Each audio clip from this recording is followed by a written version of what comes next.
परमात्मा भगवत गीता में कहते हैं कि मैं ही सबकी शुरुआत हूं। मैं शुरू से भी पहले था और सब खत्म होने के बाद भी रहूंगा। सब मुझ में है और मैं सब में हूं। जो भी तुम छू सकते हो, देख सकते हो, चख सकते हो या सुन सकते हो, वो सब मैं हूं। ये नदियां, पहाड़, सूरज, ग्रहण, चांद, सितारे सब मैंने बनाए हैं। मैंने ही भगवान, शैतान, राक्षस और इंसान बनाए।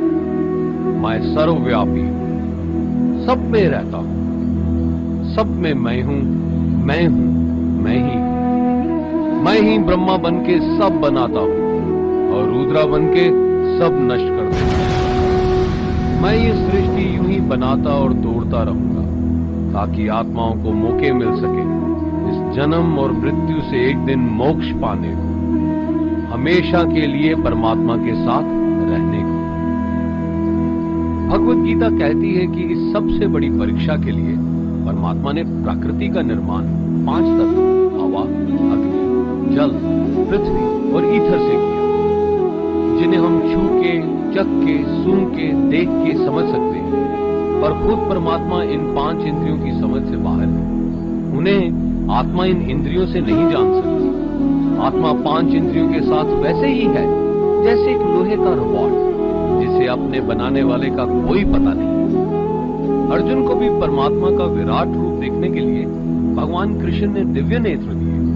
भगवत गीता समझाती है कि आत्मा अजन्मी है, जिसे कोई मार नहीं सकता, कोई जला नहीं सकता, डुबा नहीं सकता, काट नहीं सकता। लेकिन आत्मा को परमात्मा के साथ हमेशा रहने के लिए ये परीक्षा रूपी जीवन में बैठना ही पड़ेगा। इस परीक्षा के लिए परमात्मा से बिछुड़ के आत्मा को पृथ्वी पे किसी न किसी रूप में जन्म लेना पड़ता है और 88 करोड़ योनियों को जीने और भोगने के बाद एक आत्मा को मनुष्य का शरीर और दिमाग मिलता है। इस सबसे बड़ी मर्यादाओं की परीक्षा में बैठने के लिए हर मनुष्य को इस पूरी परीक्षा के दौरान तरह तरह की अच्छी और बुरी भावनाओं के चक्रव्यूह में अपने ही भाई बहन या मित्रों के साथ डाला जाता है, जिसमें हर आत्मा को अपने अंदर के तामसिक और राजसिक अवगुणों से निकल के सात्विक जीवन में प्रवेश करने के मौके मिलते हैं। हमारे तामसिक गुण वो हैं जो हमारे अंदर हीन भावना पैदा करके हमें खुद को उदास और नुकसान पहुंचाते हैं, और हमारे राजसिक गुण हमें ईर्ष्यालु और लोभी बना के दूसरों के प्रति नुकसान पहुंचा सकते हैं। इस परीक्षा के दौरान हर आत्मा को तामसिक और राजसिक गुणों को खत्म करके अपने सात्विक गुणों से परिचित होना पड़ेगा। सात्विक गुण वो हैं जो आत्मा को अपने आसपास की हर चीज से जोड़े और उन्हें प्यार करना सिखाते हैं। परीक्षा के दौरान हर आत्मा को जीवन के चारों स्तंभ धर्म, अर्थ, काम और मोक्ष का ज्ञान पाके ही, यही वो द्वार है जिन्हें समझ के ही आत्मा परमात्मा को समझ सकती है। पहला द्वार धर्म का है और शेर इसका प्रतीक है।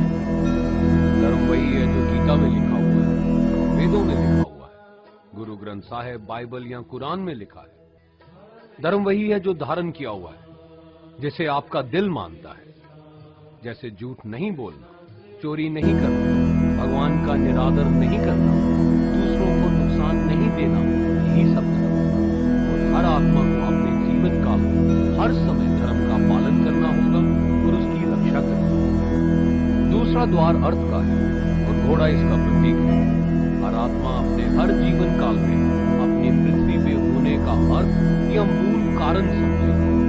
जिंदगी में भोगने वाली चीजें और रिश्तों का आनंद ले, अच्छा बेटा या अच्छी बेटी, अच्छा भाई या अच्छी बहन, अच्छा पति या अच्छी पत्नी बनके हर दुनियावी रिश्ते पर खरी उतरेगी और इस परीक्षा को पास करेगी।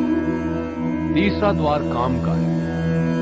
भगवत गीता समझाती है कि हर मनुष्य के अंदर काम, क्रोध, लोभ, मोह, अहंकार और ईर्ष्या जैसी 6 भावनाएं हमें अपने और दूसरों के प्रति नुकसान पहुंचा सकती हैं। इन भावनाओं को हर मनुष्य को हमेशा अपने नियंत्रण में रखना होगा, क्योंकि इनके बहाव में किया हुआ कोई भी काम हमारे जीवन भर की परेशानी का कारण बन सकता है और एक आत्मा संतोष और सादगी से इन भावनाओं पे हमेशा के लिए विजय पा सकती है। चौथा स्तंभ मोक्ष का है और हाथी इसका प्रतीक है। इस परीक्षा रूपी जीवन में हर मनुष्य हर समय कुछ इच्छाएं रखता है। कुछ इच्छाएं एक ही जन्म काल में पूरी हो जाती है और कुछ अधूरी रह जाती है और उनके पूरा होने के लिए आत्मा को वापस पृथ्वी पे आना पड़ता है। भगवत गीता समझाती है कि हमारी इच्छाएं ही मूल कारण है हमारे पृथ्वी पे वापस आने का, और अगर हम कोई भी इच्छा ना रखें तो हम इस जीवन और मृत्यु से मुक्त हो सकते हैं। ये द्वार माफी का भी है। जिन्होंने आपके साथ बुरा किया उनको माफ करके और जिनसे आपने बुरा किया उनसे माफी मांग के मुक्ति पाई जा सकती है। जब तक आत्मा इन चारों दरवाजों धर्म, अर्थ, काम और मोक्ष को समझ नहीं लेती तब तक आत्मा को बार बार इस मनुष्य रूप में आना ही पड़ेगा। परीक्षा का समय खत्म होते ही आत्मा शरीर और अन्य सब वस्तुओं का त्याग कर देती है। जो भी संसार में रहकर बनाया वो अब किसी और का होगा और आत्मा अपने कर्मों के फैसले के लिए चली जाती है। आत्मा के अच्छे बुरे कर्मों का हिसाब होता है। अपने अच्छे कर्मों के लिए आत्मा कुछ वक्त के लिए स्वर्ग और दुष्कर्मों के लिए नरक में चले जाती है। नरक में आत्मा को अपने पापों के अनुकूल सजाएं मिलती हैं, पर सजा खत्म होने के बाद आत्मा को फिर से एक नया शरीर और नया दिमाग मिलता है इस परीक्षा में फिर से बैठने के लिए। और हर परीक्षा में वही सब फिर दोहराया जाएगा, जिंदगी के चार स्तंभ धर्म, अर्थ, काम और मोक्ष को समझने के। हर जन्म में अपने कई जन्मों के कर्मों के हिसाब से हर आत्मा को कभी अच्छे और कभी बुरे हालातों से जाना पड़ता है। लेकिन जब तक आत्मा परमात्मा के साथ योग को नहीं समझ लेती वो मुक्ति नहीं पा सकती। भगवत गीता समझाती है कि मनुष्य अपने शरीर, दिमाग या दिल से भगवान को पा सकता है। शरीर द्वारा किए कर्मों के माध्यम से परमात्मा को पाने को कर्म योग कहते हैं। ऐसे कर्म जो परमात्मा की इच्छा से हो और दूसरों के कल्याण के लिए हो। वाल्मीकि ने रामायण लिख के, श्रवण ने अपने माता पिता की सेवा और उन्हें चार धाम की यात्रा करवा के, मदर टेरेसा ने अपने प्यार और सेवा के माध्यम से, और मैडम क्यूरी ने वैज्ञानिक खोज में अपने जीवन का बलिदान देके अपने कर्मों द्वारा परमात्मा को पाया। भगवत गीता समझाती है कि एक आत्मा दिमाग से भी परमात्मा के साथ योग लगा सकती है। इसे राजा योग कहते हैं, क्योंकि दिमाग या मस्तिष्क सब इंद्रियों का राजा है। एक मनुष्य अपनी आस्था, सांस प्रणाली, आसन, अभ्यास, साधना और तपस्या से परमात्मा को इस योग के रास्ते पा लेता है। इस योग को समझने के लिए हमें अपने अंदर की एनर्जीज यानी चक्रा और कुंडलिनी को समझना पड़ेगा। आत्मा मस्तिष्क से मेडिटेशन या ध्यान लगा के परमात्मा के साथ योग लगा सकता है।